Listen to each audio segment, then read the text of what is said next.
Okay, so you see here the outer journey, in other words, what's happening in the outside world. We have the ordinary world where things are taking place. The hero has a call to adventure, refuses the call, meets the mentor, crosses the threshold into the special world, into going out on the adventure. He has tests, he has allies, he has enemies he must fight.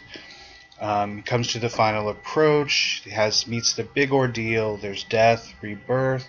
He gets the reward, the road back home to the ordinary world, resurrection, and then what they call return with the elixir.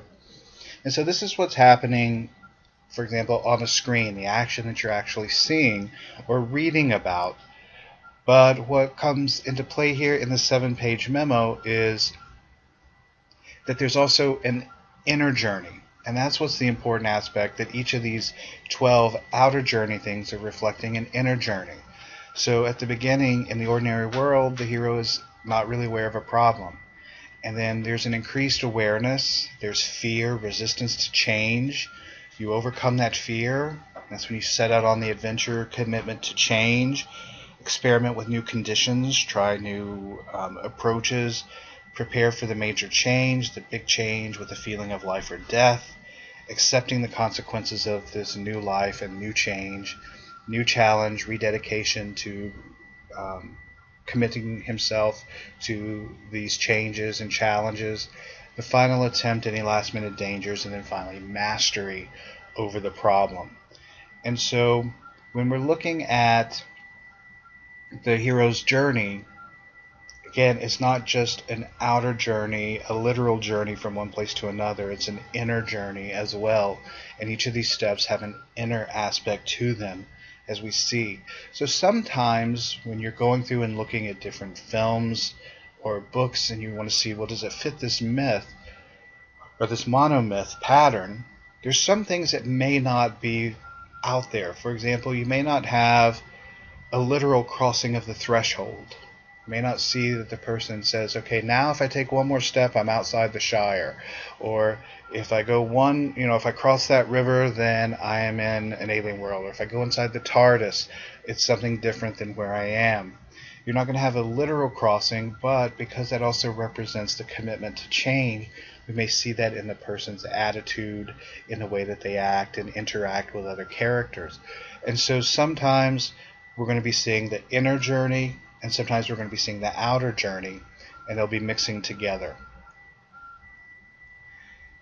And again, you pretty much can put any movie up here, but any of the Indiana Jones movies, The Matrix, Batman, Avatar, all of these fit this pattern of inner-outer journey 12-point. Books, we have Watership Down, we have the Da Vinci Code, Harry Potter series. All of these fit this pattern today.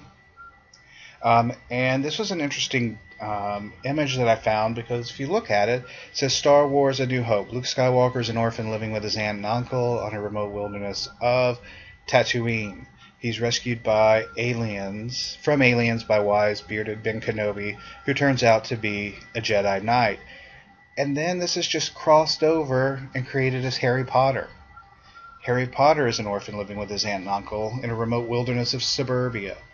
But we still get the exact same setup, the exact same framework. So we can see that this monomyth fits these patterns, and it's still being fed to us.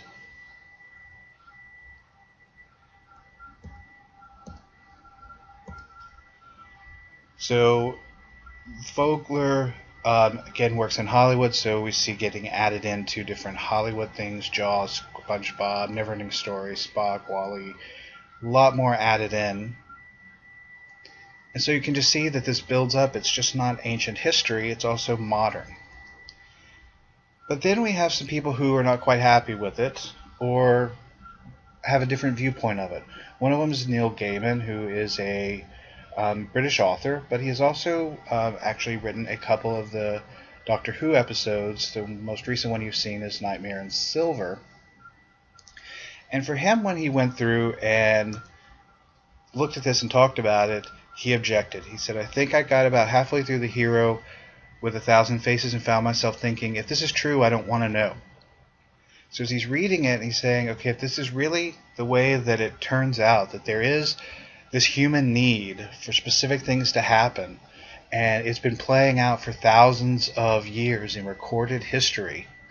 We can see these stories take place in the Bible. We can see them in the Epic of Gilgamesh. We can see them throughout history, that we have these exact same steps. It's like, I don't want to be aware of that. I would rather do it unconsciously than consciously know this is what I'm going to set out to do. And he says that I would rather do it because it's true and because I accidentally wind up creating something than to be told what the pattern is and then make myself fit it.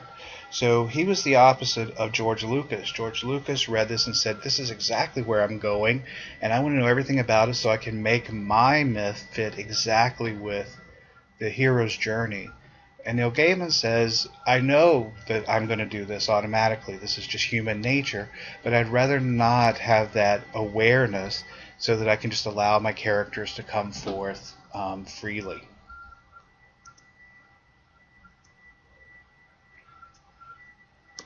Some people have said the monomyth is bad. Some myth scholars doubt its validity. They say it doesn't hold true because there's a lot of different myths we can pull up and say that it doesn't quite fit them.